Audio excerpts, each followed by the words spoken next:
All right, it is 6:45. I'm going to call the joint board of the City Council and Board of Finance to order. We're going to start with the Pledge of Allegiance. I pledge allegiance to the flag of the United States of America and to the republic for which it stands, one nation, under God, indivisible, with liberty and justice for all. All right. We will, let's do introductions here because we have a nice large crowd tonight. So from my far right, start off, Mr. Heiser. Sure. Glenn Heiser, Board of Finance. John Mace, Board of Finance. David Mikowski, Board of Finance. Bill Campion, Board of Finance. Sebastian Paniotto, City Council, District 1. Jacqueline Olson, City Council, District 2. Sue Tyler, City Council, District 2. Jeff Caggiano, Mayor. Cheryl Tebow, City Council, District 3. Eric Rosengren, City Council, District 1. Mark Dickow, City Council, District 3. And Marie O'Brien, member of the Board of Finance. And I think we have just one on Zoom, right, Mr. Mazzarelli? Michael Mastrelli, Board of Finance. Thank you for having me. Did I miss anybody? Nope. Okay, very good. Full quorum tonight, which is great. And just for those that are in the audience, this first meeting is a joint City Council Board of Finance meeting. A lot of perfunctory stuff here where we're really approving finances. This should go relatively quickly. And then we'll, at 7 o'clock, hopefully start our regular City Council meeting right on time. Number 2 is the approval of the minutes. Can I have a motion to approve the meeting minutes from March 11th? Second. Guess I'm moving quick. Any changes, comments, additions? All those in favor? Aye. Anybody opposed? Motion carries. On our consent agenda, it goes from A through O. So it's a big consent agenda today. Motion to approve. Very good. Second. Any comments or questions from anybody? All those in favor? Aye. Aye. Aye. Anybody opposed? Motion carries.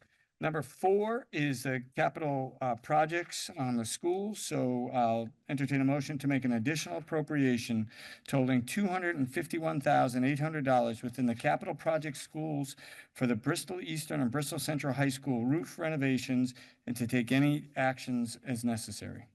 Move approval. Second. Great. So this is coming out of kind of a capital reserve fund. This is something that came through both capital improvement and Board of Finance to make sure that we take care of those roofs. And these are for temporary patches, to be honest. And we'll get into a couple of resolutions coming up next. Questions or comments? All those in favor? Aye. Anybody opposed? Now, number 5 is broken up into 2 parts of 2 different resolutions. Motion to approve a resolution appropriating $83,130 for roof restoration at Bristol Eastern High School, to waive the reading of said resolution, the full text of the resolution as presented at this meeting, and to incorporate into and made a part of the minutes of this meeting. Move approval. Second. We'll just vote on this, and then we'll do the resolution next. So all those in favor? Aye. Anybody opposed?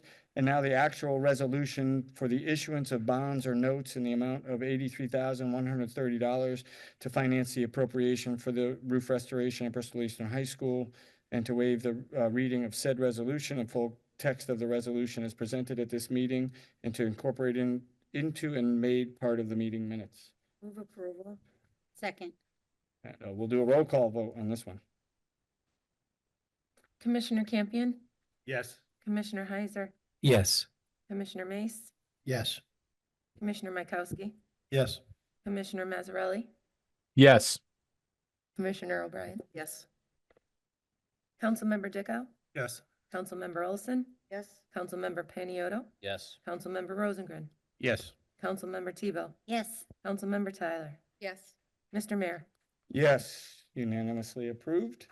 Number 6 is now Central High School, so to approve the resolution appropriating $168,670 for roof restoration at Bristol Central High School, to waive the reading of said resolution and the full text of the resolution as presented at this meeting, and to incorporate it into and made part of the meeting minutes. So moved.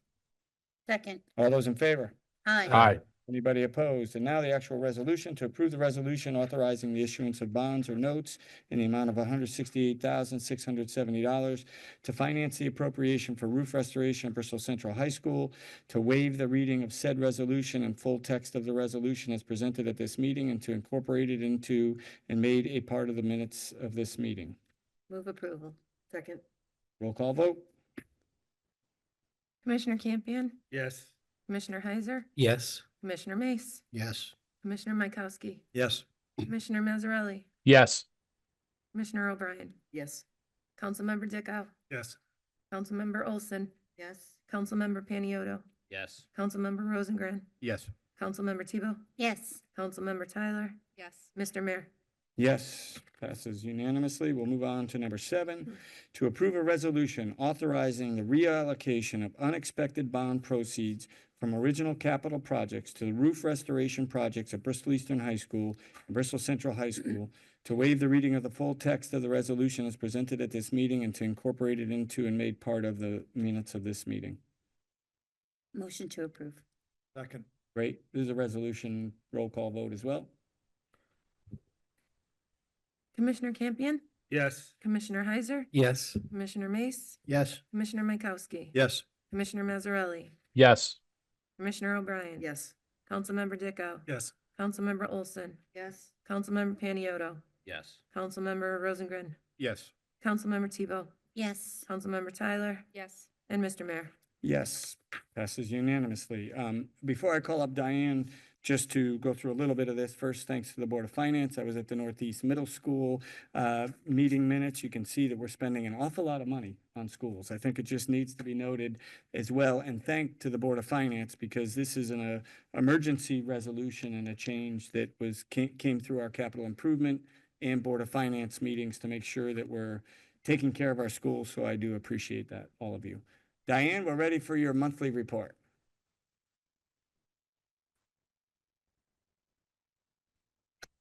Hey, everyone. So you should have had my report to review. Just a couple of things that I do want to highlight.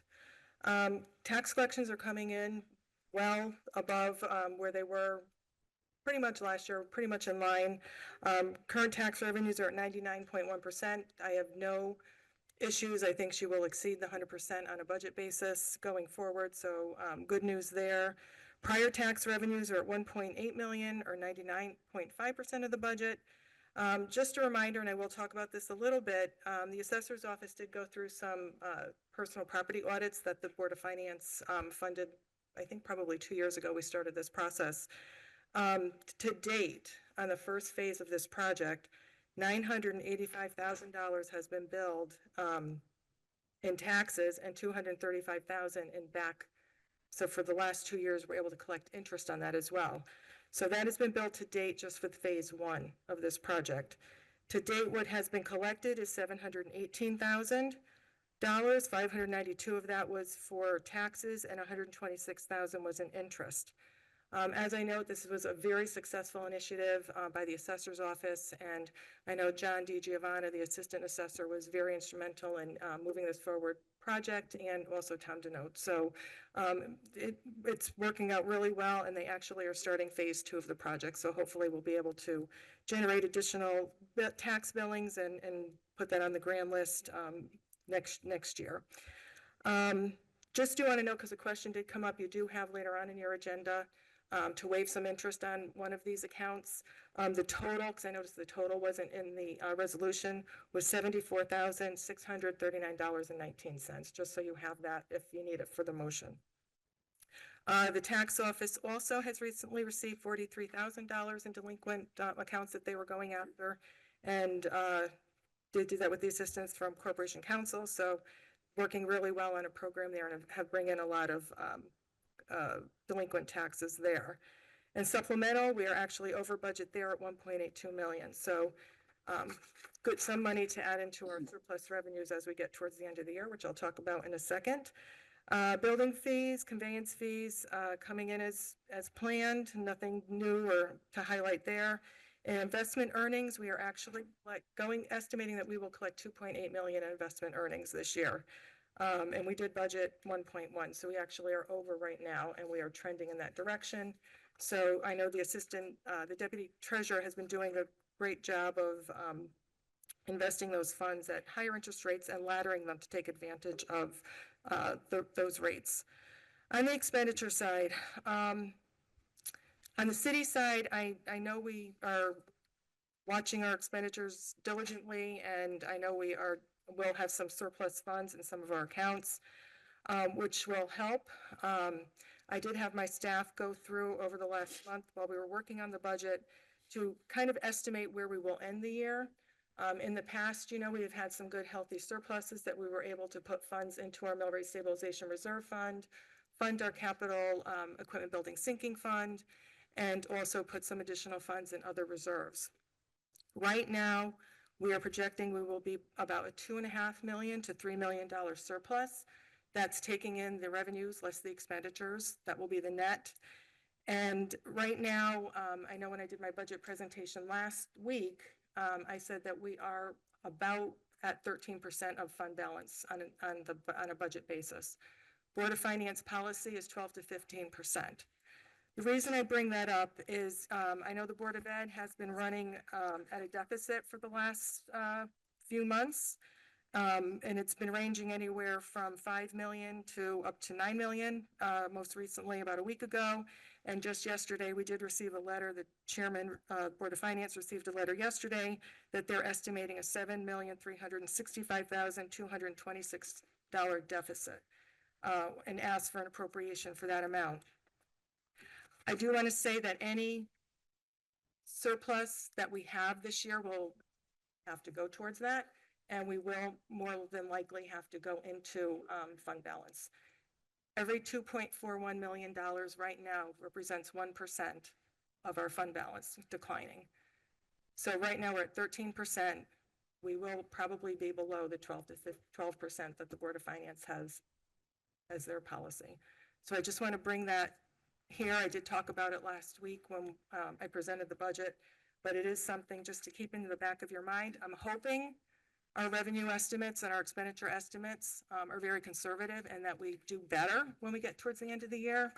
So I just thought I would bring that and let you all know that. So any questions, I'm happy to take them. Questions? Mr. Comment. Go ahead. So what I heard you say is that your projection as of today is that this fiscal year, which ends June 30th, 2024, for the city of Bristol will possibly have a $2.4 million surplus. 2.5 to 3 million. 2.5 to 3 million. Yep. I also heard you say that our Board of Finance's policy on that fund balance is to stay within the 12 to 15% best practices range. We are now at 13%. I'm looking over at the chairman of the Board of Finance because he and I talk about this frequently, that one percentage to go from 13% down to 12%, which is the lower amount of our policy, would generate another 2.4 million. So at most, for next fiscal year, which starts July 1, the city might have a surplus of the 3 million plus the 2.4, 5.4 million, maybe? Is that what you're saying? No, No? So No. would you explain that again? no, we have I'm estimating again, very conservatively, $2.5 to $3 million surplus.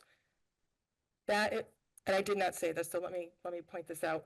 That's without the $7.3 million deficit that the city has to fund for the Board of Education. That's important. So the 7.3 will use up the 3 million and the city will have to take the balance, come up with the balance. And so that's where then you cited the policy on the fund balance, and that if the fund balance, which currently sits at 13%, goes down to 12%, which would add 2.4 million to help defray that Correct. deficit, would take us down to the lowest of our policy number and still not be enough to cover the full deficit. All right, thank you for explaining that. Any other comments or questions? I mean, maybe just said another way. Right now, our total deficit is projected to be about $5 million that will come out of our fund balance. So that's a 2% reduction in our fund balance. Is that simple enough Yeah. or too simple? And I will add that 7.365 million is on a gross basis. We do anticipate that there will be about 1.1 million in some special ed excess grants. And I know that the finance director is working very diligently to close out purchase orders. So I do anticipate that 7.3 will be under 6, hopefully under 5. So depends on how all of that Yeah, and our raw numbers now, though, I just wanted to give people a sense that Thank you. I every did 2.5 million approximately, a little less, is going to be a 1% reduction in the fund balance. So not a great spot to be, but we'll have to deal with that when the time comes. Any other questions for Diane? It is 7:00 on the dot. I am gonna, we'll get a motion to adjourn in a second, but I'll set our meeting start time at 7:05 because I do have a guest that I don't see in here that's out in the lobby, so I have to get him. So, motion to adjourn. So move. There we go. All those in favor? Aye. Anybody opposed? Motion carries. All right, good evening, everybody. We are going to call the city council meeting to order. We'll start with the Pledge of Allegiance. Flags on my right. To the flag of the United States of America, to the republic for which it stands, one nation, under God, indivisible, with liberty and justice for all. We'll do introductions. Start on my right. Go ahead, Sebastian. Sebastian Piniotto, City Council District 1. Jacqueline Olson, City Council District 2. Sue Tyler, City Council District 2. Jeff Caggiano, Mayor. Cheryl Tebow, City Council District 3. Eric Rosengren, City Council District 1. Mark Dickow, City Council District 3. And we'll start off a little bit on a somber note. I promise you we'll get a much happier end to our opening ceremonies, but I did want to make an announcement. I actually had it on my list last month, but we had so much going on. Unfortunately, the city lost Bob Montgomery in February, and not only was he a longtime Bristol city historian, which is why we'll recognize him tonight, but I think everybody in Bristol knows Bob Montgomery from the work that he did on the Bristol Press and the history that he brought to this town. I actually didn't know this, but he was one of the original co-founders of the Bristol Sports Hall of Fame, and he was honored in 2017 as Bristol's hometown hero. So I'm going to ask that we take a moment of silence for Bob Montgomery.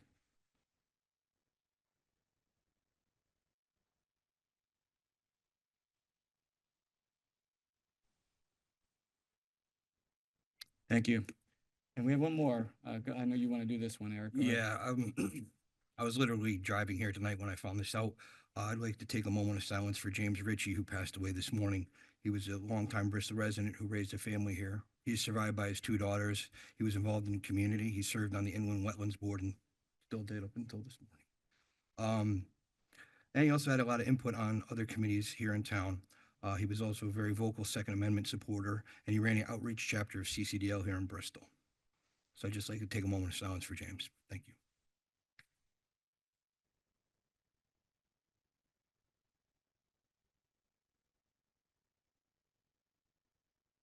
Thank you very much.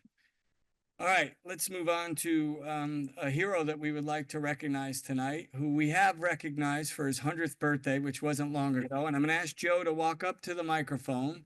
And Joe Caminiti, who's our 100-year-old.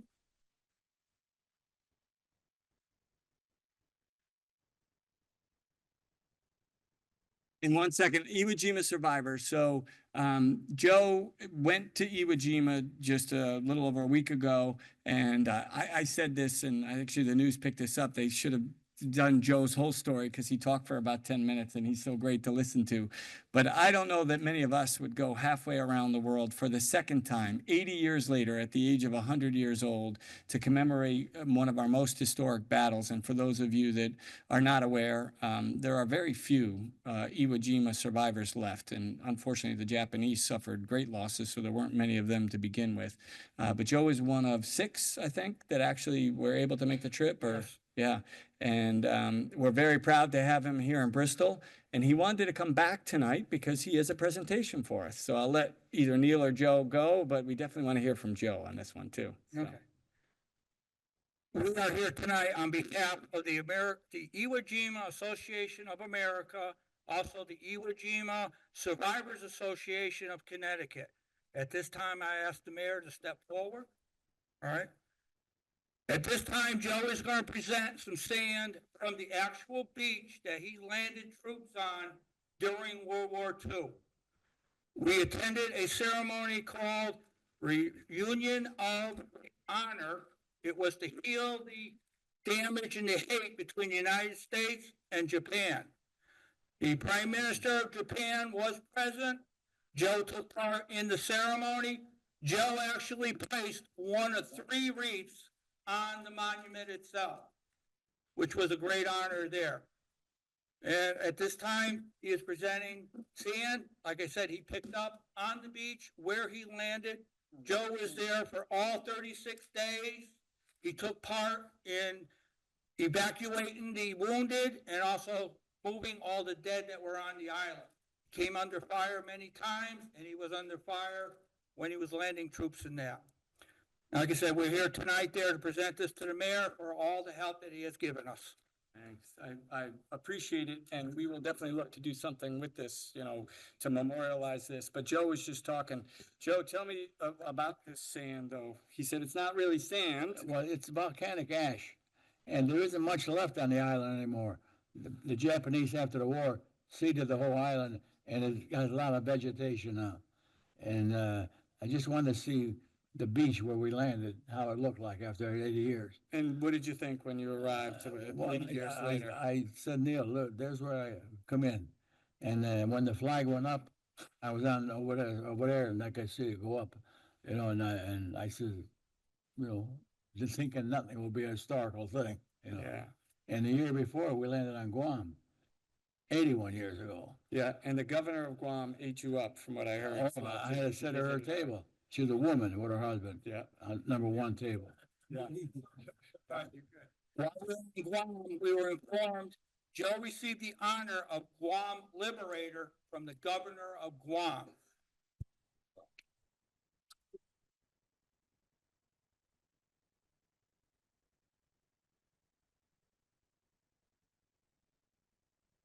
Your father today. No, my father didn't make it. Shake his hand one more time there. Let's do this one more time. Reporter can get it.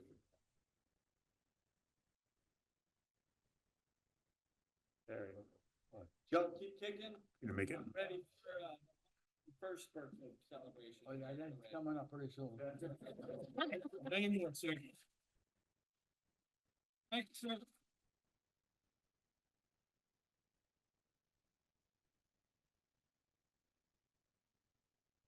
Amazes me every day. Walks every day on the treadmill. That's the trick to success and longevity, I guess. All right, let's move on to number 2, which is the approval of the minutes from March 11th. Move approval? Second. All those in favor? Aye. Anybody opposed? Motion carries. And I just remembered that I was right there, ready to grab the list of public participation.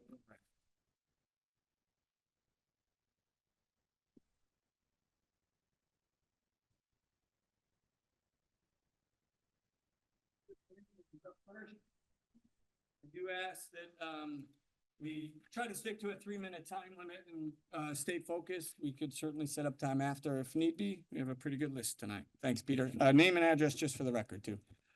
Peter Bailey, 217 Bradley Street.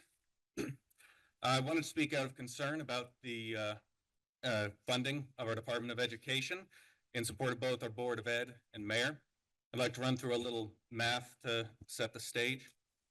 Our city finance chair recently said that a $500 expense for refreshments showed a possible lack of good faith on the part of the Board of Ed in light of a budget shortfall of at least $7 million. And I'm directly quoting the words, lack of good faith, because I plan to challenge them based on those numbers. Do you know how much bigger 7 million is than 500? It's 14,000 times 500. We would need to find another 13,999 discrepancies of that size in order to accommodate that. A little less due to what we heard about at the joint meeting. If we worked nonstop and found one every hour, 24 hours per day, 7 days per week, it would take almost 2 years to reach that goal. We don't have that time. So if we want to talk about bad faith, I think we need to look at anyone who tells us $500 is important when we're looking for 7 million. But bad faith is not the core of our issue. And I think we can cut each other a little slack in that regard. I believe that unfunded mandates are the key. I work in healthcare, so I've seen the effect of unfunded mandates. The state or federal government telling you what you need to do, but not giving you the resources to do it. We have a massive unfunded mandate to provide special education services that are complex, expensive, and most of all, important and morally right to provide. Yes, the state kicks in a fraction for each student once their individual expenses exceed 4 times the average, but there is our multi-million-dollar shortfall. And that brings us to our mayor. There are some topics on which I disagree with you, Jeff Caggiano. Goosegate comes to mind, and the rumored Edgewood school closure would make the list as well. But I can't lay this budget shortfall at your feet. Our state has given us the blueprints for a mansion that we deserve to live in and 1 pallet of bricks with which to build it. That doesn't work. The missing money is not here in our city. We need to fix our state level funding. And how are we going to work together as a city to do that? Thank you for your time. And I do have to stop you there. I didn't even time you, but you did great. I'd probably let you keep talking because you are speaking very well. It's not too late to do that either. So I do believe, and I've been up at the Capitol speaking to our state legislature and directly with our governor. So they're in their budget process, and I agree with everything that you said, that they certainly could help us out with the special education funding. That is the biggest crux of our problem. So thank you very much. Thank you. I very much hope you get the support that you're looking for at the state level and that we continue to see more unity on this and other issues here in Bristol. Thank you. Thank you. Very well spoken.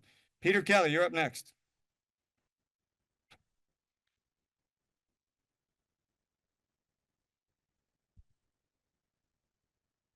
Good evening. My name is Peter Kelly, 44 Southdown Drive. And I'm here tonight to talk about yesterday's press article, which says that the median single-family house is going to see a tax increase of $316, which will be offset by a reduction in motor vehicle taxes. I'd like to know I would like to let taxpayers know that this is another sales job by the mayor. Just like he tried to sell decreasing the mill rate last year because of a re-evaluation as a good thing, at the same time that our tax bills still saw an increase for the 3rd time under you, by the way, Jeff. And I did a sampling of single-family residences across the city, and I want to share those results with you tonight, because the closest I came to your $316 number was a condo. And that's pretty ironic, since most condo residents aren't using our school system and don't receive trash services. So let's start in the Chippens Hill neighborhood. An older farmhouse on Hill Street is seeing a $500 increase from $93.57 to $9,856. My house in the Eastview Farm subdivision is going to see a tax increase of $542. Up at Cedar Lake, the view is pretty, but taxes sure aren't. One of the newer houses just built is going to see an $868 increase. Also not getting water and sewer services. In Forestville, I looked at a typical ranch built in 1957. That tax bill is increasing $525. And Councilman Dickow, bad news for you. Your house off Redstone Hill is going up $370. Going across town to the first council district, a Cape built in 1948 is going to see a $326 increase. And a 98 built Colonial near the popular Barnes Nature Center trails is going to see a $440 increase. To summarize, I just want the public to be aware that what you're saying, Jeff, is not exactly accurate. The majority of homes in Bristol are valued higher than the median, which means the majority of people are going to be paying more than what you are telling them. And just as a side note, if anyone's interested, I'm here all night with my my mill rate detector. Come see me if you'd like to know what you're actually going to be paying in taxes. Thank you. Thank you, Peter. You're welcome. And just for the record, we have a proposed budget. We have a budget hearing tomorrow night, and this might be helpful. I see a lot of people from perhaps Edgewood School in that area.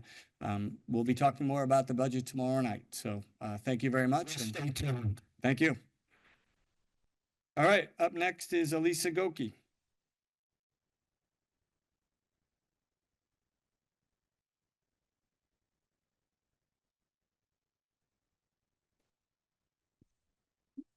Hello, Alyssa Goki, 344 Hart Street. I've lived in Bristol my entire life, and I've been teaching here in town for 22 years. I came from a very close-knit Italian family. My 92-year-old grandmother grew up on Park Street.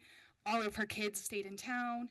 My uncles owned Nucci's, and multiple family members were employees of the Bristol public school system. To say I'm invested in our town and in our educational system is an understatement.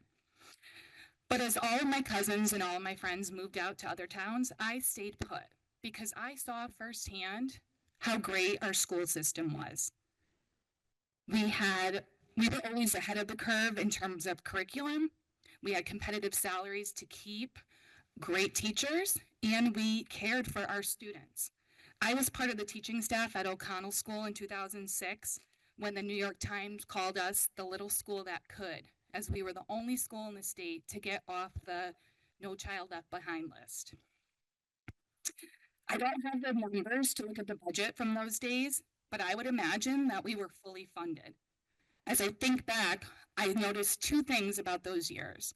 First of all, the number of staff. We had extra support staff. We had additional reading teachers, additional literacy teachers. It was all hands on deck so we could provide the small group instruction that we all know is best for kids. Second, the teacher training. The district had hired specially trained consultants come into our school on a regular basis to show us firsthand exactly what we needed to do. I wish I can say that this has progressed to now, but unfortunately, we know based on the audit report, based on what we're seeing in the schools, that we are very much underfunded now. I can tell you that we're feeling it in the classrooms. Our class sizes are growing and swelling to beyond capacity with over 28 students in elementary school classrooms. I remember having 14 students my first year teaching. There's simply also not enough support staff. Special ed caseloads are through the roof, and we don't have enough paraeducators to give our students the support they need.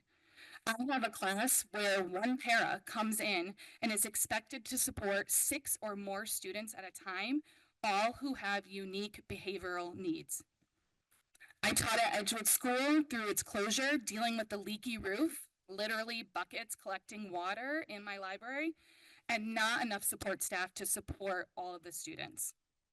To hear that the Board of Ed is being asked to cut our education budget by over $9 million, nearly 10%, will be devastating. I'm already seeing the ramifications as veteran teachers are being pulled from positions and new teachers are being laid off. I'll leave you with a quote from Malcolm X.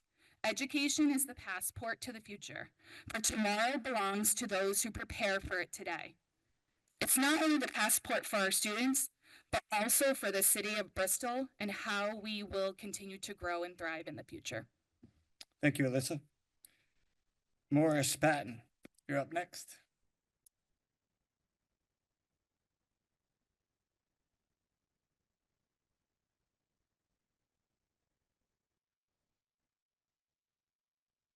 Thank you, Mr. Mayor and City Council. Morris Patton, 49 Field Street, Bristol, Connecticut. Thank you for the honor of having me. I'm here as a frustrated dad. I'm a Bristol student. I'm also a lifelong Bristol resident. Here to obviously discuss the education budget. And I would start by saying, Mr. Mayor, that your parents and I have something very distinct in common. At some point in our lives, we both made a decision to not send our children to Bristol public schools. Did you go to St. Paul? No. Yeah. Went to Bristol Eastern. I'm a proud Lancer. I thought you went to St. Paul, my bad. But when I realized that my kid was advanced, she was like 3 years old, and I researched the heck out of Bristol schools. And I just didn't want her to have an experience like the one that I had in Bristol schools. It just wasn't favorable in my memory. And I wanted her to have something better. And when I found in all of that research, the big topic of the time was whether or not we implement full day kindergarten. And they couldn't make a decision to save their lives. And every article that I read, none of it had anything to do with kids. None of it had anything to do with education. None of it had anything to do with parents. It was all conducive to political grandstanding. And it frustrated me to a level that I said, you know what? We're just not going to school here. And for 8 years, I drove her 18 miles out of Bristol to go to school at a magnet school in Hartford every day. And I watched the comments that you had made at the Board of Ed last week, and it reminded me of those days. Because nothing, and I thought your speech was pretty intricate, but nothing had anything to do with the kids, with the teachers, with the staff. I know you remember you attacked the janitors. Well, do you have jobs open for them? We were talking about the volunteers on the Board of Ed, but we weren't getting back to just fundamental education of kids. And I just want you to understand that when people are looking to come here, those are the things that they're looking at in the city of Bristol. What resources do we have? What's our education system look like? These things are important. If there's anything that we should be steering attention to, and this is from a guy who probably leaving Bristol in about a year, but I believe that we should also leave things better than we found them. And if people don't speak up, people don't know. If there's anything worth investing in the city of Bristol, it's our kids, it's our teachers, it's our education. And I just want to end by saying, I'm super disappointed in a lot of the comments that you've made online on your Facebook page, because I was able to find the study that the city of Bristol paid for in looking at where the budget overage is, reasons for budget overages. None of the things on this list have anything to do with our current Board of Education. None of them. They are spelled out, they are clear, they are detailed, and they essentially all go back to the fact that we've been underfunding education in the city since you've become our mayor. We don't have to continue that trend. We can change that right now. But again, none of this makes its way to your page. None of it makes its way to any of those internet sites, but they're all spelled out. So if you would just be so kind as to give people the truth when you talk about why we're at such a shortfall, then it would help the city recover from what we're dealing with right now. But it's all here. I know you've seen this. None of this makes its way to your page, but you have the same information I have. And if you can just start giving people the truth, it would help the city recover. Thank you. Thank you very much, Morris. Mike Arasenko, you're up next with Alex in tow.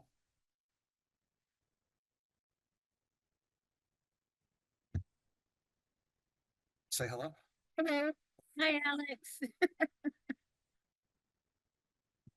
Good evening, Mr. Mayor, members of the council, and before I want to acknowledge, I see tonight a lot of the staff that works with my son, and I can't tell them how much I appreciate the work they've done the past 24 months working with Alex. I know he can be a handful sometimes, and I'm very thankful for what you do. Thank you.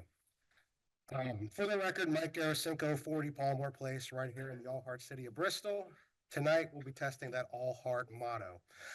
I came here tonight with my son, Alex. I came to voice my support for the Edgewood School after hearing you, Mr. Mayor, speak at the last Board of Education meeting talking about pulling back the funds to fix Edgewood.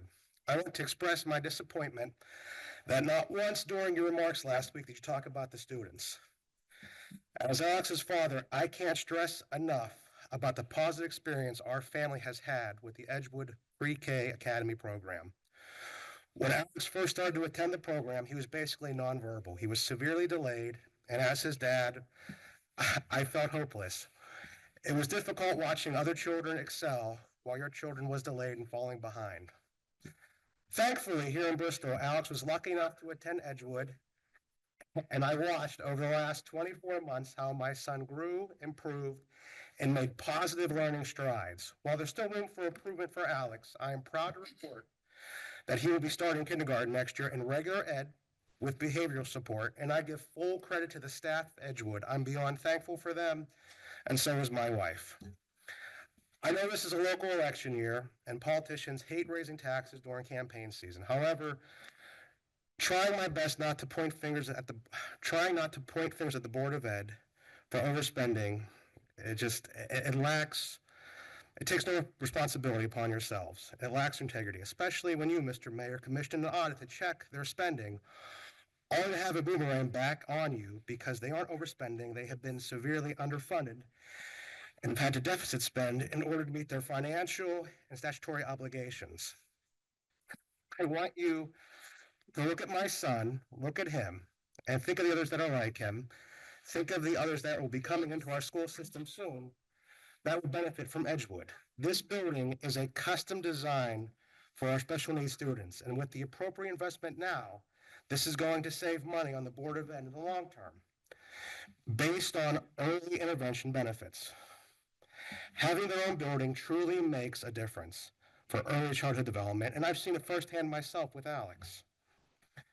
Please, show some political courage and know that investing in our education and in Alex and his classmates and kids like him, it's worth every penny. And lastly, I spoke to my dad, and I spoke to him about, you pulling back the bond money for Edgewood. And as you know, he was a mayor for 10 years. He's not entirely sure you can do that, so you might want to double check that.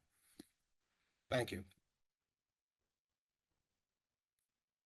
Thank you very much, Mike. Another Mike, Mike Reynolds, you're up next.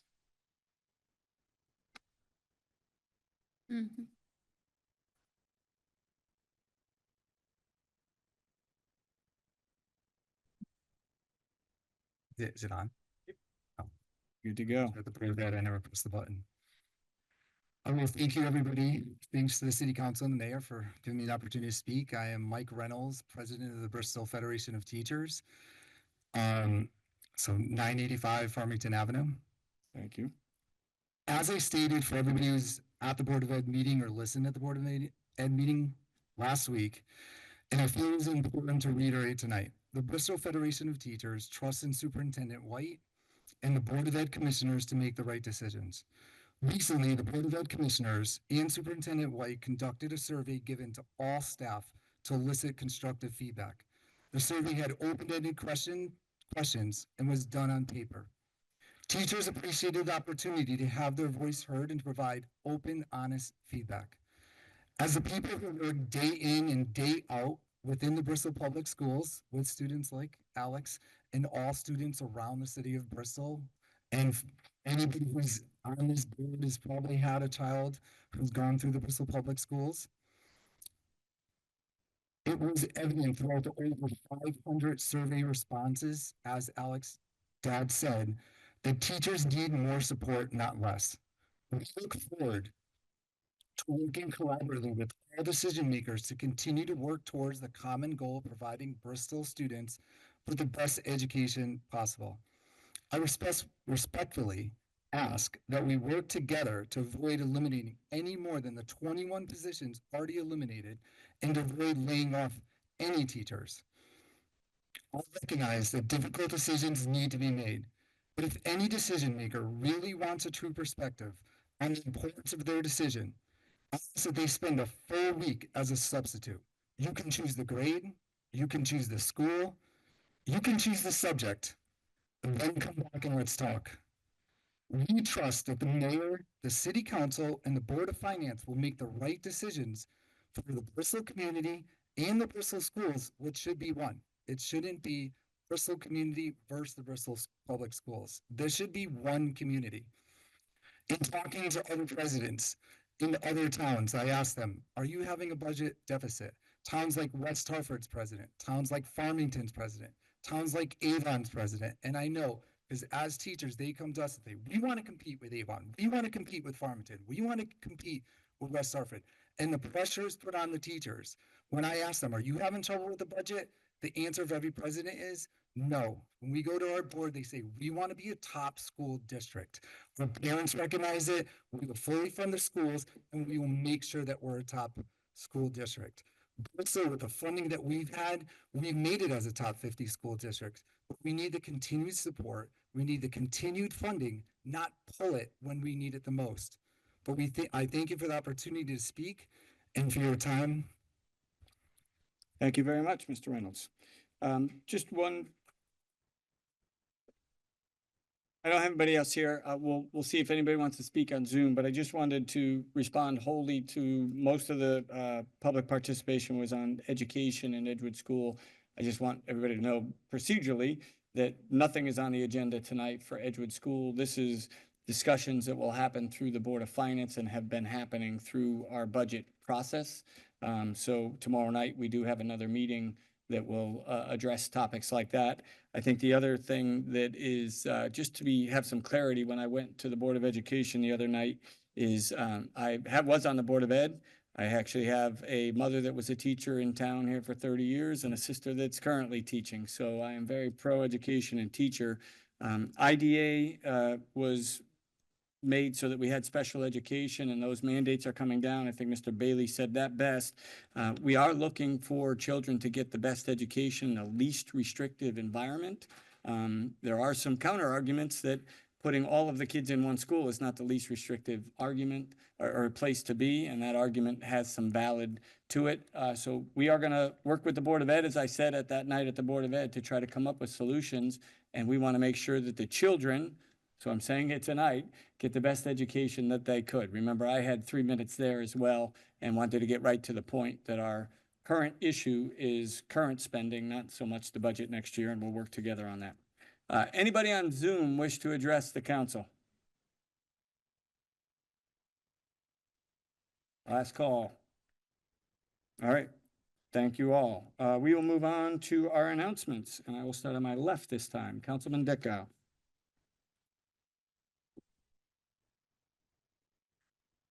This Wednesday, April 9th, there's going to be an impromptu gathering at the New Cambridge Brewery for adults only that is being sponsored by the Bristol Pride. Come in and get to know your LGBTQ and ally neighbors. On Friday, April 25th, the Bristol Mum Festival is sponsoring a designer purse bingo at the Bristol Polish Club. Please pre-register for this event at wp.me/P7IHI7-2AA. The cost is $40 per person. There is a cash bar and food available for purchase. On Wednesday, April 30th at the AquaTurf is the 24th annual Wonder of Woman WOW event. Seats are $75 a piece and are now available by sending a check to the Main Street Community Foundation, P.O. Box 7202, Bristol, Connecticut 06010. This is a benefit in support of the mission of Women and Girls Fund to improve quality of life for all women and girls in the Bristol, Burlington, Plainville, Plymouth, Southington, and Wolcott. Last year's fund awarded $60,000 in grants to local organizations, and since its establishment, over $850,000 has been awarded in grants. On Saturday, May 3rd at 139 Center Street, New Cambridge Brewery and Blowout Beer is having their first anniversary blowout. There's going to be live music and great beers. Come on down from noon to 10. And on April 22nd at the Bristol Library from 6 to 7:30, the Bristol Diversity Council is having a community meet and greet day. This will be for anyone in the community, including families and businesses. Just come on down to an open, friendly conversation and connect with others in our All Heart community. Between these two, I don't have any announcements. Go ahead, Cheryl. Thank you, Mayor. First of all, I want to go over 3 upcoming events at Rockwell Theater. These are going to be, I see we got a lot of teachers in the group. How many of you have read Charlotte's Web? Everybody, right? Well, this Saturday is a live performance of Charlotte's Web. It's geared mostly recommended for ages K through 5, and it's the beautiful story of the friendship between the pig named Wilbur and the spider named Charlotte. So this will be at 3 p.m. Tickets are $20 for children, $25 for adults. It's this Saturday.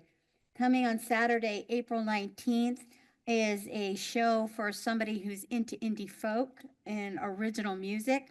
We have Marty O'Reilly with his special guest, Sean Rowe. This is, as I meant, an indie kind of music background. Tickets start at $35. And then on May 3rd, this is for your jazz people in the audience. We have Nicole Zaritis. She is a Grammy Award-winning jazz singer, songwriter, pianist, and arranger, and she will be performing at Rockwell Theater. So those tickets start at $40. So go to Downtown Live, and you can subscribe to the website, and you'll learn about every show that's coming up. Coming up on Sunday, May 4th, and I guess the things, May the 4th be with you this year at the Pequabic River Duck Race. This event has been going on for over 20 years here in Bristol. The events kick off at 10 a.m. and the ducks will enter the river at 2 p.m. sharp. There's a craft fair, an auto show, a kids zone, and of course, the highlight is the rubber duck race. The grand prize is $1,000. Tickets are on sale now for $5, and all proceeds stay local for the Forestville Village Association. Then I'm going to back up a week. A busy day on Saturday, October 26th. April. What did I say? October? You're resting. April. Yeah. That's a spectacular. That's coming later on. April 26th, the 74th annual Spinelli Fishing Derby will take place at Rockwell Pond. And this is an exciting time of family fishing. Children should bring their own fishing poles and live bait. It is a children's fishing tournament. Parents can help with a cast here and there, but we really want the kids to land the fish and enjoy the event. Participants do need to pre-register with the Parks Department. You may use live bait only, and it's free of charge. As I said, pre-registration is required. There's be prizes awarded in so many categories, and the winners will be announced at 10 a.m. But if you don't fish and you're afraid to put a worm on a hook, but you want to see Bristol look beautiful, we're also doing Earth Day on the same day. So you can join us in our 5th annual Community Cleanup Day. Also on Saturday, April 26th between 9 and 12. We'll have supplies available at the entrance to Rockwell Park. You'll get some rubber gloves, some trash bags, a picker, all sorts of things to help you. You can be assigned an area or you could go clean up your own neighborhood. And that event will take place at the same time. One other fishing event coming up is the Pine Lake Derby, which is Saturday, May 10th. That's Mother's Day weekend, 7 a.m. to noon. Again, it's for children, live bait, one pole, one hook, one bobber. And parents can assist again with casting, and that's a great event put on by some of the people down at the Forestville Village Association and former Pine Lake committee. And one last thing, if I know this is coming up real fast, this next week's apparently this is going to be in conjunction with the spring break, but the Parks Department is offering an outdoor climbing camp at the Pine Lake Adventure Park, okay? And this is an immersive experience designed for campers of all skill and comfort levels, fostering both physical and emotional growth through a variety of exciting activities and lessons. It's geared for grades 5 through 8, and it will be Monday through Thursday of next week, April 14th through the 17th. It's a 9 to 4 o'clock program. And if you haven't been over to Pine Lake to walk through, you should anyway. It's a nice passive recreational walking area. But as you walk through there, you'll see some of the high ropes adventure items that these youth will be participating on.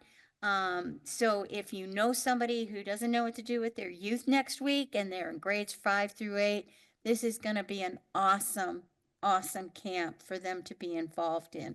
So more information can be found at Bristol Parks. And one last one, I know I'm going long, but we're coming up on the 84th annual OM show. And I know some of you have been in the OM show. I recognize faces out there.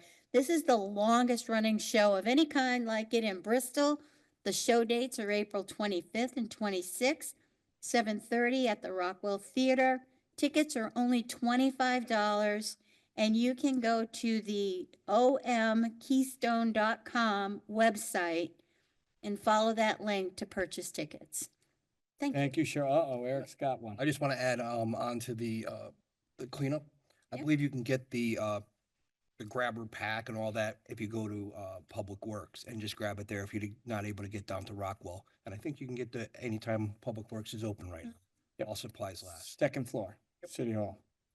Excellent. I have one announcement. I'm actually excited about this because it's coming together nicely and relatively rapidly. So the America 250 celebration is actually going to begin pretty soon, April 18th into April 19th. You all remember 250 years ago, Paul Revere had his famous ride with the two lights up in the Old North Church, and the state of Connecticut is trying to kick off some of these events. So Bristol is going to have its very own event called Two Lights for Tomorrow. It'll be at the Memorial Boulevard Revolutionary War Monument, and I'm thinking there might be a surprise. It might not be Paul Revere himself, but I'm hoping that we might have a horse. And by the way, you all should know we have a Lexington and Concord Street right next to each other here in Bristol. It'd be great if we had our own little ride to Lexington and Concord. So, but it'll be a great event. We're gonna have Cub Scouts involved and do a memorial celebration of 250th anniversary of that historic day. Sue? So in the spirit of it being a school night, I am going to forego my list of announcements. But before I pass it over to my colleague on my right, I do want to just make one statement.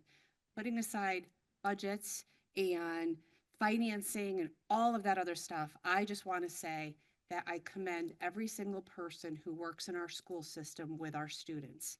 My daughter, I'm very proud to say my daughter is a graduate of the Bristol school system, and I wouldn't have put her anywhere else. So I just wanted to say that.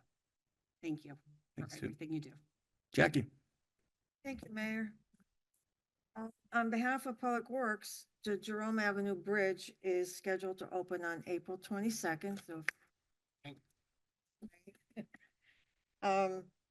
The Spring Street paving list has been posted, and you can find the list on the Public Works website. Yard waste pickup began as of yesterday, so if you have a yard waste barrel, be sure to take advantage of this service. Electronics Recycling Day is Saturday, April 26th, 9 a.m. to noon at Bristol Eastern High School.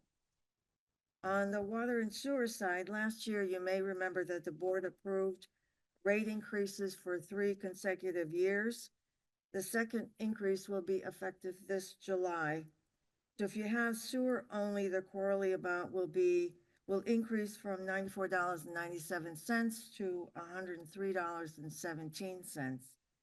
If you have water and sewer, you'll see an increase in the service charge from $42.24 to $46.46, with the quarterly consumption rate increase from $3.28 to $3.54 per 100 cubic feet. That's an average quarterly bill would increase from $104.33 to $113.47. The Parks and Rec construction on revitalization of Page Park continues, with progress being made at new pickleball courts and tennis complex. The expected completion date is midsummer, providing the weather cooperates. The Bristol Auto Club, their first cruise night is May 3rd from 3 to 7 p.m. at 10 Main Street. Cruise nights are every first and third Saturday through September 20th. Food is available at 10 Main Cafe, and May 3rd will mark their 50th anniversary of the Auto Club, so it'll be a big deal on that very first day. The Chambers of Commerce is sponsoring a pickleball tournament on Saturday, April 26th. Seems like a lot going on April 26th. Beginning at noon at Camp Pickleball, which is located at 17 Northwest Drive in Plainville. The entry fee is $50 per person. There'll be 2 divisions to choose from. One is casual and one is competitive. So you can register as a team or you can register individually, and that would be at centralctchambers.org. That's all I have. Thanks, Jackie. Sebastian? Thank you, Mayor. I'd just like to let everyone know that the Easter Bunny is coming back to Indian Rock Nature Preserve for an Easter egg hunt on Friday, April 18th. That's at 10 a.m. to 2 p.m. Children can collect eggs and trade them in for prizes. The Easter Bunny will obviously be there for a photo op, so bring your camera. There will also be food, games, and crafts available. This is $10 per child, $5 per adult. Pre-registration is not open yet, but you can register soon at elcct.org and call 860-583-1234. That's their real number for more information. So that's Friday, April 18th, 10 a.m. to 2 p.m. Thank you. Thanks, Sebastian. Alrighty, we'll move on to our consent agenda. We have items 8 through 9. Does anybody wish to withdraw anything from the consent agenda? Hearing none, I'll entertain a motion to approve. Motion to approve the Second. consent agenda. Second. Great. All those in favor? Aye. Anybody opposed? Motion carries. We need to move on to number 6, which is reports and committee reports. Sue, real estate's up first. Okay. I hereby move to grant to Forestville American Legion Post 209 the use of city-owned property known as 43 East Main Street, map 41, lot 8-1, AKA the Loretti property, from May 23rd, 25 through May 26th, 25 for a staging area for their Memorial Day Parade. I further move that that matter be referred to the Corporation Counsel's Office for Insurance Compliance, and I further move that the mayor or acting mayor be authorized to execute any necessary documents to effectuate the same. Second. Great, very perfunctory every year. We do this Memorial Day Parade. All those in favor? Aye. Anybody opposed? Motion carries. Next on real estate. I hereby move that the city of Bristol seek requests for proposals for the disposition of property known by the city, known as 36 Eastview Street on map 24 of the Bristol Assessor's Office. And the purchasing agent be authorized to request proposals and that he send out a press release in addition to the legal notices and update the city website. I further move that the matter be referred to Public Works to erect signage on the property advertising the proposal. I further move that this matter be referred to the Corporation Counsel to prepare and/or review any necessary documents. I further move that the mayor or acting mayor be authorized to execute any necessary documents to effectuate the same. Second. Here we go. Any comments, Sue? This is just a piece of property that we came in possession of. It is now city-owned property, and we're putting it out for a RFP, otherwise known as request for proposal, to sell the property. Great. Anybody else on real estate to add? No? With no other comments, I'll call the vote. All those in favor? Aye. Anybody opposed? Motion carries. Do you have any other committee reports, Sue? While we're on you? Tonight. I'll go back to my left then. Councilman Dickow. I do not. Eric, any committee reports? Yes, I just want to remind people, it's time to sign up your kindergartner for kindergarten. The earlier the better, because it helps people, people plan. And also this year, if you sign up before the end of the school, you'll be entered into a thing where you can get picked and you get the first day of school, you get a ride on a fire truck. So just want to let people know. Carol. Yes, thank you. Just real brief on the arts and culture.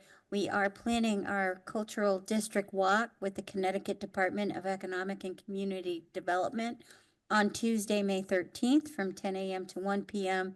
In conjunction with that, with the cultural district, we are going to be working on a map to highlight attractions and businesses that are in the district. So making it interactive, similar to like when you go to like Boston and you find a map with all these really cool places to go. So people can explore and get to know Bristol, especially our cultural district, a little bit better. A couple of my committees did not meet, but I am going to give a report from the fire board. The month of February saw the Bristol Fire Department respond to 263 calls for service, 7 residential structure fires, 7 total structure fires, 0 vehicle fires, 57 EMS extractions and rescues, and 47 false alarms, and mutual aid was provided 3 times. Our probationary firefighter is doing well at the fire academy, and he was also named a squad leader, which we're very proud of him. And the board is working very closely with the ordinance committee to strengthen compliance of local businesses on fire protection and life safety systems. Great. Quick question. Do you know when he graduates? By the way, did they say the date? I do not. No, I don't. Okay, thanks. I just have one quick announcement. This is more for Corporation Council, Northeast Middle School Building Committee today. All easements are in place and things are moving along very well. And I do say this too, thank you very much to our Corp Council that helped make that issue happen, mainly with the gas easement with Eversource. So it was a lot of work behind the scenes. So thank you very much. And then Jackie, any committee reports? No reports, Mayor. Sebastian? Sure, thank you, Mr. Mayor. I just want to give an update on the Firehouse Building 3 that's being put up on Church Street. I know some folks may have seen some structural steel and the structure's going up, and we're making progress there, which is good. We're on budget with the firehouse as of right now. We're about a month behind because we had some bad weather in the ice storm that we had many weeks ago. So we're on track for a first quarter opening of the firehouse next year, January first quarter, something to that effect. Eversource has let us know that everything should be okay with working as far as the lines in the street go, and it should be sufficient for what they need. We're waiting on some change order pricing. We've been, at this point, it's been a net credit back to the project as far as what we've changed with change orders, which is a good thing. We've had some folks let us know about the mud that's being tracked into the street. We talked about that at a last meeting. Public Works has let the construction management team know that we've got to try to keep the road clean as much as we can. They're changing out their tracking pads. They're aware. So they're trying to work with us and we're trying to work with them to try and keep the roads clear there. So again, it's on budget. Things are going well as of now. The structure's going up. And so hopefully by next year, we'll see a new firehouse there. Great, thanks. All right, we'll move on to item number 7, which is old business. Does anybody have any old business? I do. Mark? In both January and February, I asked you about the Reach Academy, which I know they're not coming because they withdrew their application. And I was asking you why you wrote a letter to the state in favor of them coming to Bristol. Both times you refused to answer me. Then you asked me in February to take this issue offline. Well, I sent you an email on March 14th and to this date have not received an answer back. So I'm bringing it back up to council.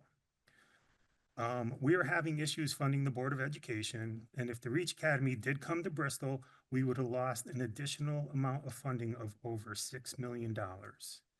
As I said to you previously, the Board of Ed voted this down in a unanimous vote, and you did not consult either the Board of Education or council when you wrote this letter. Please explain yourself here during the council meeting why you wrote that letter in support.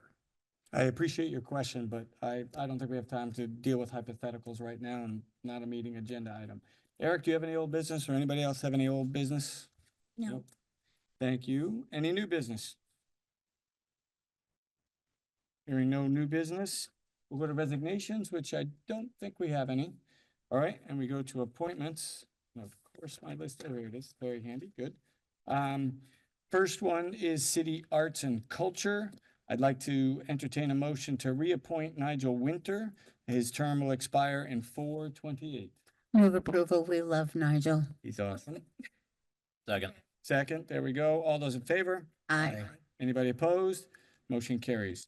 On the City Energy Commission, Jason's relatively new, actually, but his reappointment came up quickly, so we are going to entertain a motion to reappoint Jason DeConti, and his term will expire in 4/28. So moved. Second. All those in favor? Aye. Aye. Anybody opposed? Motion carries. We had an unexpected Board of Finance resignation. We'd like to fill that quickly, so I would like to entertain a motion to appoint Jane Murdoch, and her term will expire on 6/28. So move. Second. And Jane is here in the audience. Jane, we look forward to having you and contributing. By the way, for those of you that don't know Jane, and Ray's over here too, so I'm going to pick on Ray a little bit. Those are the longest meetings, and Jane sits through all of those meetings, takes copious notes, is very involved. We look forward to having you on the Board of Finance. I did do the vote, right? No. No, I didn't. All those in favor? Aye. Anybody opposed? Motion carries. Congratulations, Jane. Next is the Parking Authority. I want to do two reappointments, one for Jason Broyles and the other for Robert Powell. Both of those will expire on 4/28. So move. Second. All those in favor? Aye. Anybody opposed? Motion carries.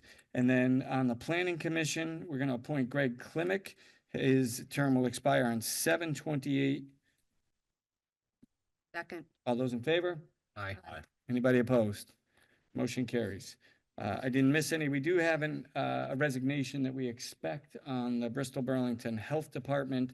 She has officially resigned, but has not signed her letter yet and done it official.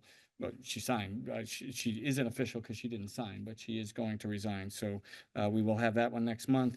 Other than that, and this is pretty cool because I don't think I've been able to say this in 3 years. We have one other open position on inland wetlands. It's an alternate position too, but please get names to me. It's hard to get people to volunteer their time and effort. Appreciate the volunteer support and boards and committees, but I'd love to have one of these months where we're totally full. We're getting there. All right, let's move on to the contracts. We have a lot of contracts. So 11A is to approve the change orders for D'Amato Downs joint venture totaling $125,788.96 as recommended by the Northeast Middle School Building Committee, and to authorize the mayor or acting mayor to execute any documents necessary to amend their contract. Second. All those in favor? Aye. Anybody opposed? Motion carries. For those that are leaving as well, too, most of these are done in other subcommittees, so we go through them quickly.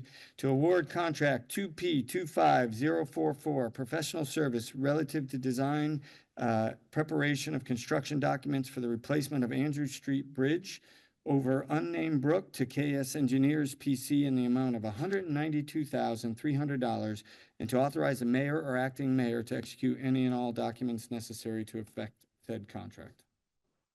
Second. All those in favor? Aye. Aye. Anybody opposed? Motion carries. By the way, if you have a question, interrupt me before I go, but I'm just going to go right through these.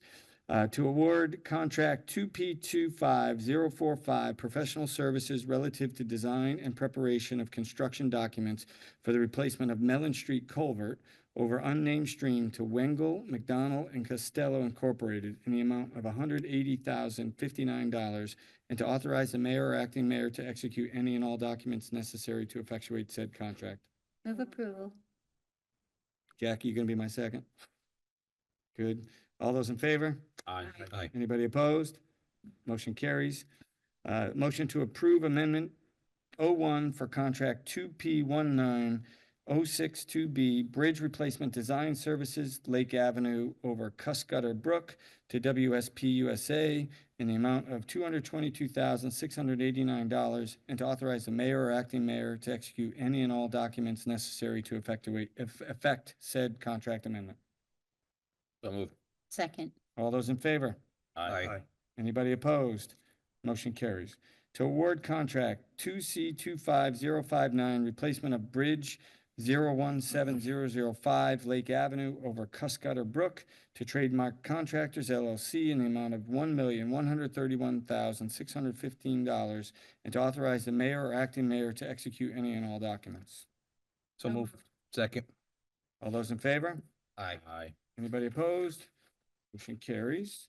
To award 2025-049 construction of new Riordan Playground at Federal Hill Green to Compin Incorporated in the amount of $127,549.35, and to authorize the mayor or acting mayor to execute any and all documents necessary to effectuate said contract. Move approval. You guys. I'll go are- second then. So Jackie's got the motion, Cheryl's second. All those in favor? Aye. Anybody opposed? Motion carries. To award contract 2C25062, permanent patch of utility trenches and city streets to William M. Layden Construction LLC in the amount of $125,500.20, and to authorize the mayor or acting mayor to execute any and all documents necessary to effect said contract. Move approval. Second. Waited. All those in favor? Aye. Anybody opposed? Motion carries. To authorize the mayor or to execute a supplemental application with the Connecticut Department of Transportation Local Bridge Program for Lake Avenue Bridge, bridge number 17005 and state project number 90170005 in the amount of $1,554,866. That's a projected cost, and $772,933, which is the city grant. Move it. Second. All those in favor? Aye. Anybody opposed? Motion carries. Last one. A motion to authorize the mayor to execute a LOTSIP commitment to fund agreement with the Connecticut Department of Transportation, state project number L017-0005 for sidewalk installation on Shrub Road between Cricket Hill Road and Jerome Avenue in the amount of $1,956,000. Second. And Jane is smiling on this one. She's been at the beginning of this one, as I have as well. Anyway, all those in favor? Aye. Anybody opposed? Motion carries. All right, number 12 is the Assessor's Office, an interest waiver provision. It is to consider and take action on the personal property audit interest waiver provision pursuant to Connecticut General Statutes 12-145 for Clean Harbors and Safety Clean. John, are you here to talk to us about it or just answer questions? All right. Do we have any questions? Through the chair. Yes, if John could come up, Oh, please. there we go. Hi, John. Thank you. And so earlier in the joint board, the comptroller gave us the amount, and I think it was a little bit north of $74,000. Yes, And this is just the interest that's accumulated on this this unreported property that was found during the audit. correct. How much was the value of the property? There were three. The increase for Clean Harbors was going to be $147,891 tax increase. For Safety Clean, one of the increases is going to be $2,740 and $16,124. This is a pretty steep interest. This is a pretty steep interest for it to accumulate it to that amount. What is the interest rate and how far back does that go? Do you know? The interest rate is 1.5% per month, and that's statutory Okay. from Connecticut state statutes. Yeah, and I wasn't sure. Apparently, we can waive that because I thought I had read in the law before that it can't be waived or fees can't be waived. Could you explain a little on that? Sure, yeah, we can waive it. It's kind of an odd law. The tax collector can't waive it, but the assessor and the tax collector together can waive it, and with the approval of the mayor and the city council. And can I, if you don't feel comfortable answering this, but you don't bring us all of these to waive, why particular would you bring this one forward? Well, previously, up until this past year, the law was specifically stated that if the assessor and the tax collector agreed, it would be waived. The law was changed last year to indicate that we have to agree, and then it also has to come before you. Okay, so in the past, there have been cases where you've waived the interest, okay, based on compelling circumstances? Yes, yeah, in this particular case, it was an issue with motor vehicles, unregistered industrial and commercial motor vehicles. And the way it was discovered by the audit, but we went back and looked, and they did actually file for those motor vehicles. They just filed very oddly.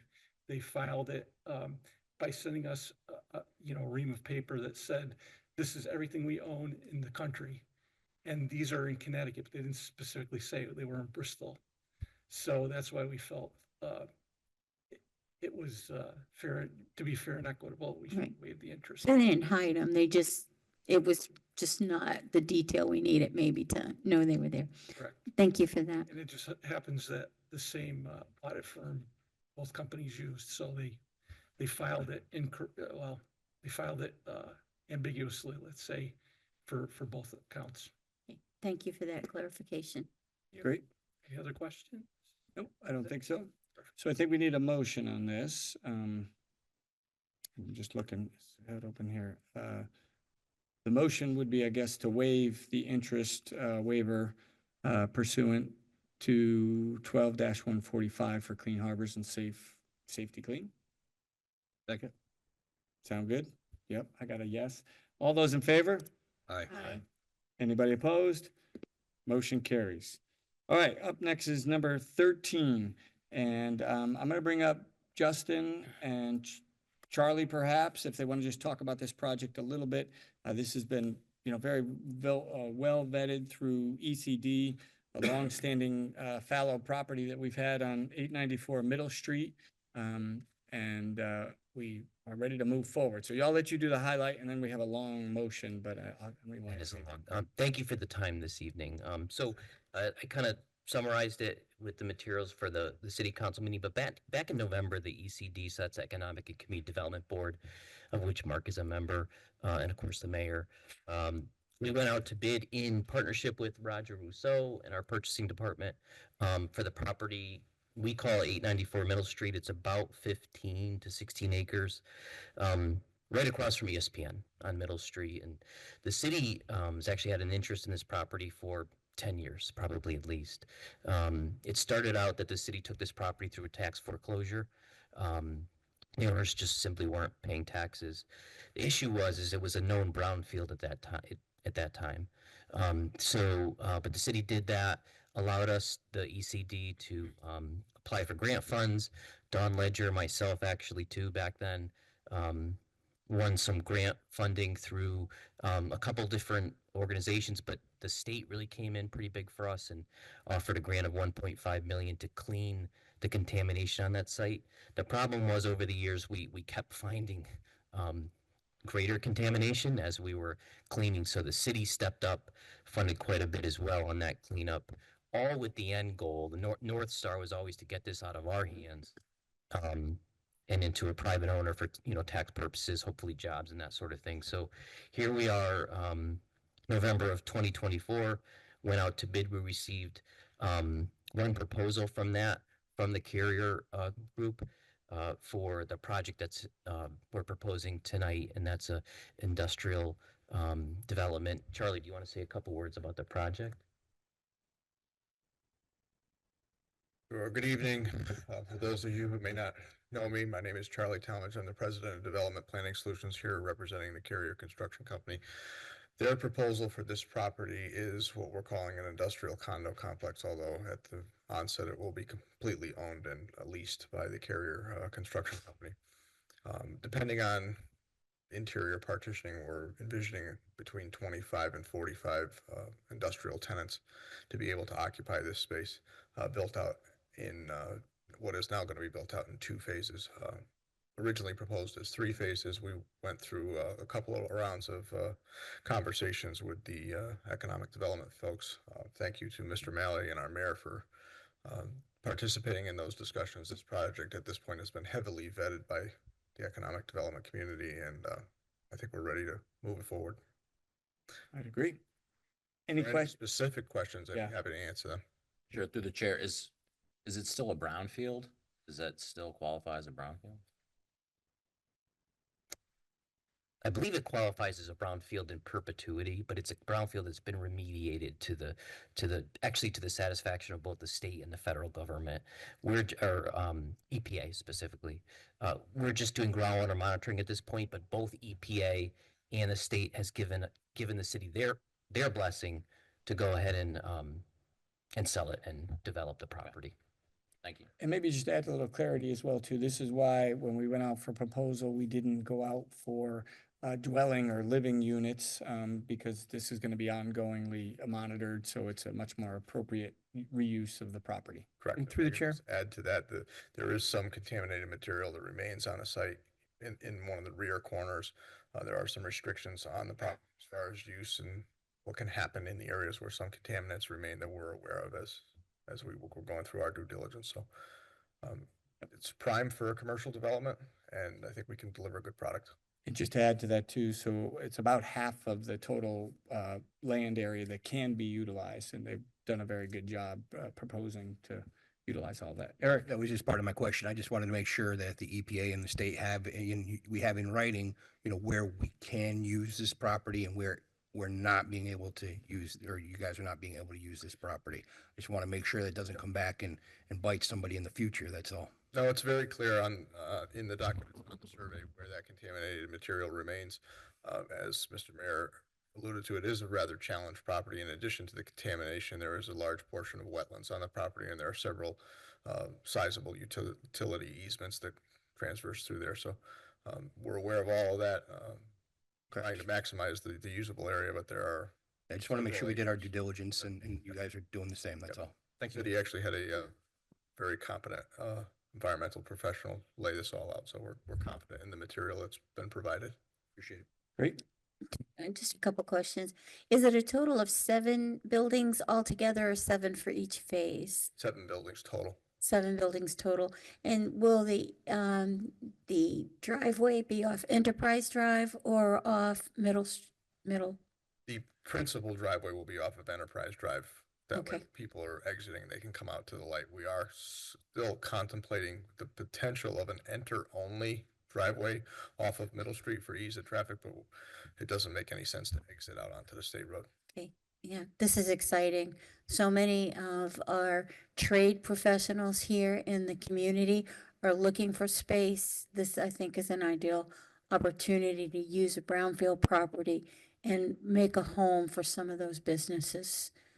We feel strongly that there's a very high level demand for this type of space. I represent another developer that is building a similar development in the town of Berlin, and they are right now in construction on their first phase, and their waiting list is over 600 small businesses, and they'll never get close to that demand. So there not only is the potential for people in Bristol to rent space, but there is an opportunity for us to potentially grab some small businesses from neighboring communities and bring them to Bristol. I agree.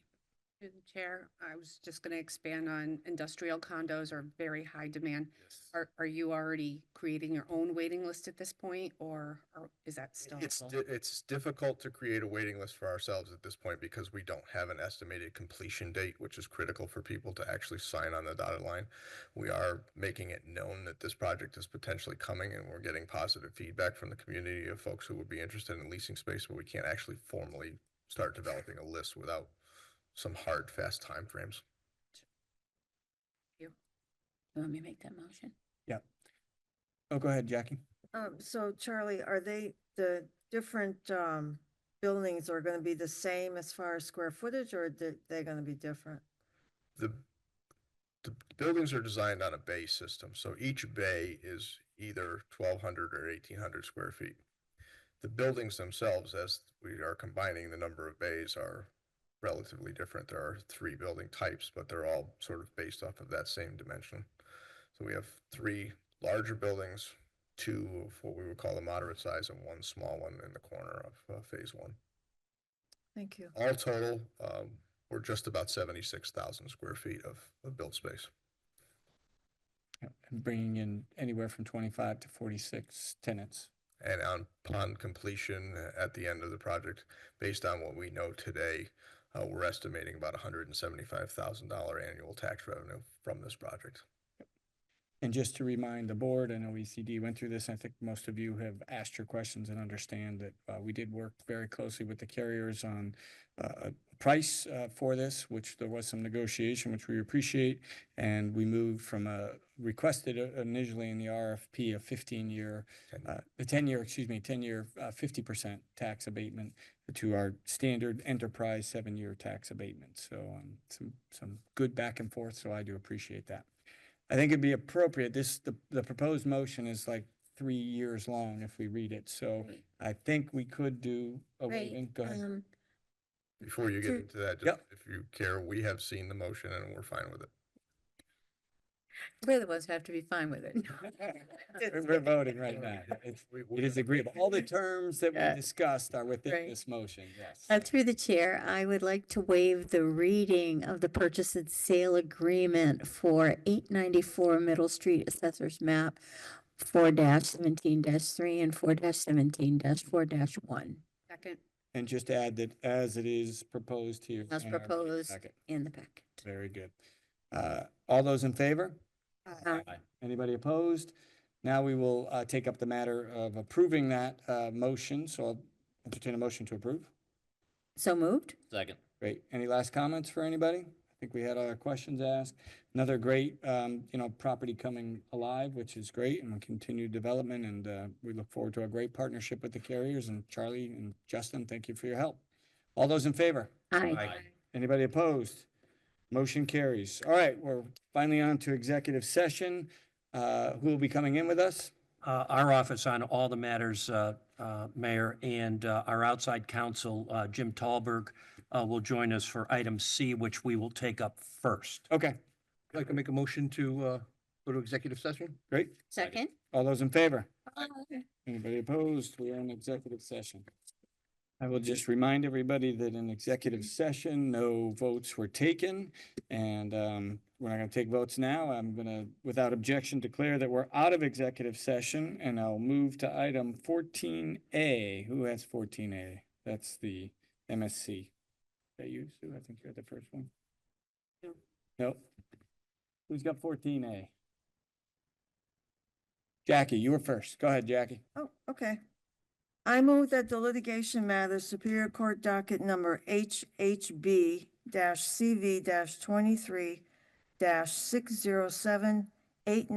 HHB-CV-23-607-8985-S MSC Real Estate Trust versus Town of Bristol be resolved by stipulation for judgment which authorizes the assessor to adjust the grand list value of the property known as 107 Newell Avenue, MBLU 13,396 to $158,000, and to adjust the grand list value of the property known as 38 Center Street, MBLU 267414 to $194,000. I further move to authorize the Corporation Counsel to execute the stipulation for judgment. Second. All those in favor? Aye. Anybody opposed? Motion carries. B, okay, wrong, Jeff, I got it. Who's got B? I think, is that you, Terry?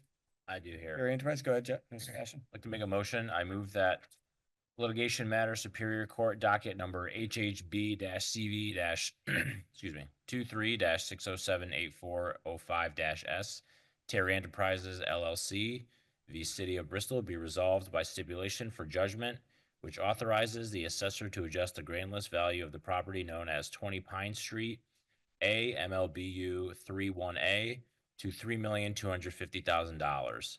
The grand list value of the property known as 123 Middle Street, Unit B, MLBU 31B, shall remain the same at $243,700. I further move to authorize the Corporation Counsel to execute the stipulation for judgment. Great, all those in favor? Aye. Is there anybody opposed? Motion carries. Sue, I think you're the third one, correct? Yeah. You got, go ahead.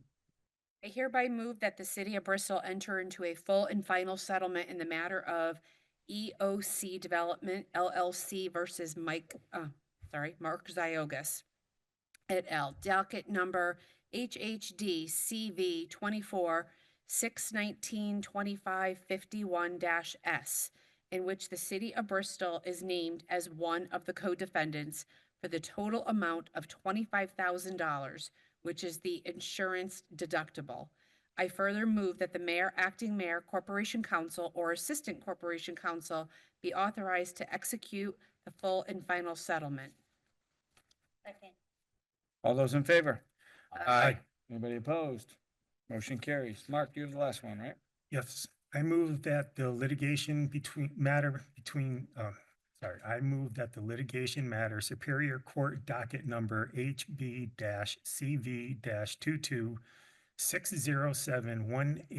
HB-CV-22-607-1833-5 Mark Edward Minor and Ann Lambert Minor, trustees, versus City of Bristol, be resolved by a stipulation to judgment, and further that the assessment be authorized to adjust, the assessor be authorized to adjust the grand list value for the grand list years 2021, 2022, 2023, 2024, and 2025 to $950,000.